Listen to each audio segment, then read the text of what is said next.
ইরানের ballistic missile, যার মধ্যে একটি নয় দুটি নয় রয়েছে 20 থেকে 50টা ছোট ছোট ওয়ারহেডস। এই মিসাইলকে ধ্বংস করা প্রায় অসম্ভব। US space force AN/APS-132 ballistic missile early warning radar system. কাতারে অবস্থিত এই রেডার সিস্টেমের কস্ট $1.1 বিলিয়ন। মিডল ইস্টের সবথেকে বড় রেডার সিস্টেম ছিল এটা। ইরানের মিসাইলে ইতিমধ্যে এটাকে ধ্বংস করে দিয়েছে। গত এক সপ্তাহ ধরে ইরান পৃথিবীর সবথেকে শক্তিশালী দেশের সঙ্গে টক্কর নিচ্ছে। এরকম একটা যুদ্ধ যেটা হয়তো ইরানের পক্ষে জেতা সম্ভব না, কিন্তু ইরান এই যুদ্ধটা হারার জন্যও রাজি না। তো প্রশ্ন হলো, এটা কি করে সম্ভব হলো? ইরানের কাছে এমন কি আছে যা আমেরিকার advance force, advance AI system, advance weapons আর আমেরিকার ব্রেভ লিডারে সেটাকে ক্যালকুলেশনের মধ্যে নেয়নি। তো 28 ফেব্রুয়ারিতে যখন ইসরায়েল অ্যান্ড আমেরিকা মিলে ইরানের উপর হামলা করলো, পুরো দুনিয়া ভেবেছিল আমেরিকা এই যুদ্ধটা কয়েক ঘন্টার ভিতরেই জিতে যাবে। পুরো লিডারশিপকেই তো তারা ধ্বংস করে দিয়েছে। তারা ভেবেছিল ইরান স্যারেন্ডার করবে, কিন্তু এরকম কিছু হয়েছে যেটা পুরো বিশ্বকে শক করে দিয়েছে। ইরান স্যারেন্ডার করেনি, বরং পাল্টা হামলা করেছে। গালফ কান্ট্রিজে থাকা আমেরিকান বেসের ওপর ইরান টার্গেট করেছে। এটা কি করে সম্ভব হলো? এটা সম্ভব হলো কারণ ইরানের কাছে আছে one of the most advance and affordable drone Arsenal in the world. ইরানের কাছে পুরো আন্ডারগ্রাউন্ড মিসাইল সিটি আছে, আর কেউ জানে না এরকম কতগুলো টানেলস আছে আর কত কিলোমিটার পর্যন্ত। ইরান এরকম টানেলস 1984-এ বানানো স্টার্ট করে দিয়েছিল। এটা বলা হচ্ছে যে ইরান এতদিন পর্যন্ত যেসব মিসাইল লঞ্চ করতেছিল সেই সব তো তাদের ওল্ড স্টক ছিল, যা ইউএস অ্যান্ড ইসরায়েলের ইন্টারসেপ্টর মিসাইলের স্টক পাইল কম করার জন্য ব্যবহার করা হচ্ছিল। আসল খেলা তো এখন স্টার্ট হয়েছে cluster munition and hypersonic missile দিয়ে। তো আজকের ভিডিওতে আমরা জানবো ইরান এই যুদ্ধ কিভাবে এক সপ্তাহ টিকে থাকলো, আমেরিকা অ্যান্ড ইসরায়েলের নাকের মধ্যে ইরান কিভাবে দম করে রেখেছে, ইরানের ব্যালিস্টিক মিসাইলকে ইসরায়েল কেন ভয় পায়, আর ইরানের কাছে এরকম অ্যাডভান্স আরও কি মিসাইল আছে যারা তারা এখনও ব্যবহারই করেনি। এক পিনে ইরানের শহীদ ড্রোন, যা আমেরিকার $1 বিলিয়ন লস করে দিয়েছে। তো খামেনির মৃত্যুর পরে ইরান যখন শহীদ ড্রোন দিয়ে আক্রমণ করতেছিল, তখন আমেরিকা মেবি হাসতেছিল যে এই মিসাইল দিয়ে তোমরা আমাদের সঙ্গে যুদ্ধ করবে, কারণ এই ড্রোন বহুত স্লো আছিল, যাকে ধ্বংস করা বহুত ইজি আছিল। কিন্তু ইরান অন্য গেম খেলতেছিল। মেবি আমেরিকা এখন সেটা বুঝতে পেরেছে। ইরান প্রথম থেকেই একটা লম্বা যুদ্ধর তৈরি করতেছিল। ইরান যে ড্রোন মিসাইলগুলো দিয়ে আক্রমণ করতেছিল তার দাম খুবই কম ছিল, $20,000 থেকে $30,000।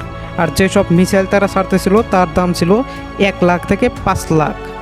এর বিপরীতে এইসব ধ্বংস করার জন্য আমেরিকা ব্যবহার করতেছিল থায়াড, প্যাট্রো-3, অ্যারো-3 বড় বড় ইন্টারসেপ্টর, যেগুলোর দাম ছিল $1 মিলিয়ন থেকে $15 মিলিয়ন।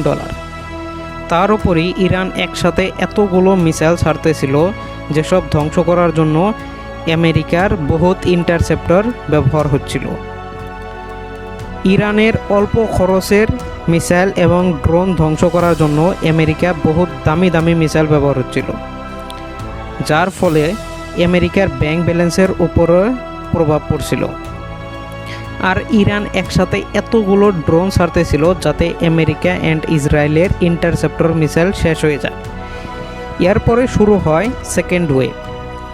2 মার্চে ইরান একসাথে বহুত মিসাইল লঞ্চ করতেছিল, আর ড্রোনের মাঝে মাঝে হাইপারসনিক ফাতাহ-2 মিসাইল লঞ্চ করতেছিল, যেটাকে থামানোর জন্য 10টা ইন্টারসেপ্টর রকেটের পক্ষেও সম্ভব ছিল না, যার ফলে ইসরায়েলকে ভালো ড্যামেজ দিয়েছিল ইরান। ফাতাহ-2 মিসাইল কোনো সাধারণ মিসাইল ছিল না। মার্চ 15-এর স্পিডে টার্গেট হিট করতো এই মিসাইল।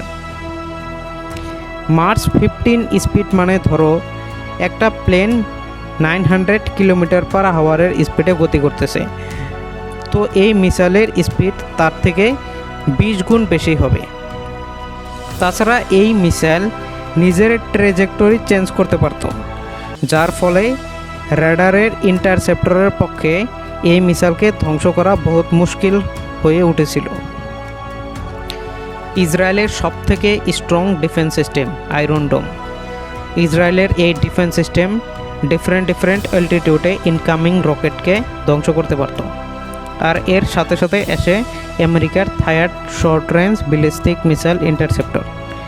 এটা এরকম একটা সিস্টেম যেটা ব্যালিস্টিক মিসাইলকে পৃথিবীর অ্যাটমসফিয়ারের ভিতরে বা অ্যাটমসফিয়ারের বাইরে ধ্বংস করতে পারে, মানে বহুত অ্যাডভান্স। কিন্তু বহুত অ্যাডভান্স হওয়ার সাথে সাথে বহুত দামিও। প্রতিটা মিসাইলের দাম 12 থেকে 15 মিলিয়ন ডলার। তো এর সাপ্লাইও লিমিটেড।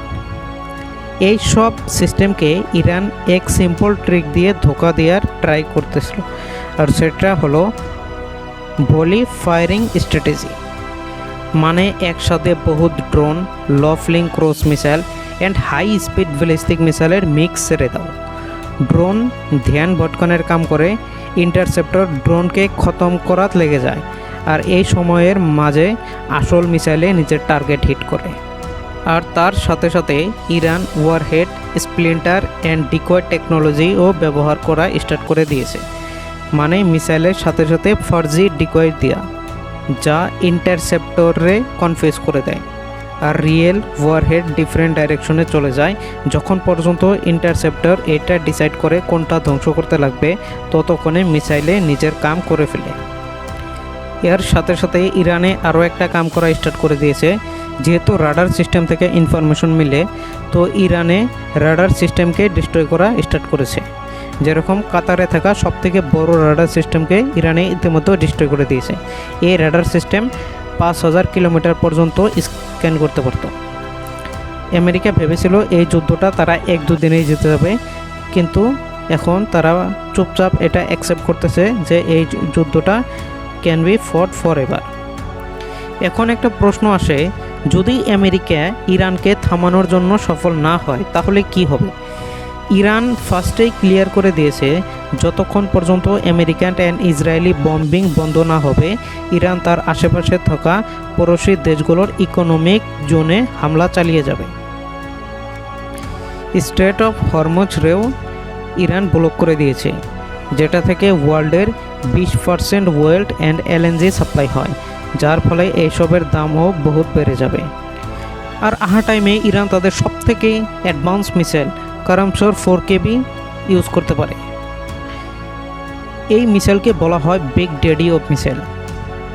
এটা বহুত বড় একটা মিসাইল। এর ওজন হয়েছে 20 টন, আর এর স্পিড অ্যাটমসফিয়ারের বাহিরে মার্চ 16 আর অ্যাটমসফিয়ারের ভিতরে মার্চ 8। এই মিসাইলের রেঞ্জ 2000 থেকে 4000 কিলোমিটার। সেজন্য আমেরিকা এখন ইরানের উপর কার্পেট বম ইউজ করতেছে, যাতে এই মিসাইল লঞ্চারকেই তারা ডিস্ট্রয় করে দিতে পারে। ইরান মিসাইল লঞ্চ যাতে করতে না পারে, ইসরায়েল অ্যান্ড আমেরিকা ইউজ করতেছে smart bomb and Iran use করতেছে smart thinking. Israeli intelligent Israeli AI system target করতেছিল ইরানের ফাইটার জেটগুলোকে, যেসব ইরানের এয়ারপোর্টে দাঁড়ানো ছিল। তাদেরকে তারা ধ্বংস করতেছিল। কিন্তু মজার কথা হলো, আসলে এসব কোনো প্লেন ছিলই না, এসব ছিল পেন্টিং।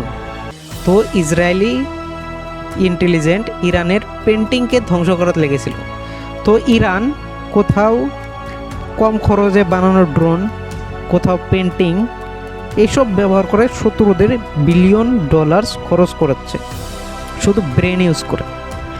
তো আজকের ভিডিওতে এই পর্যন্তই। তোমাদের ভিডিও কীরকম লাগলো?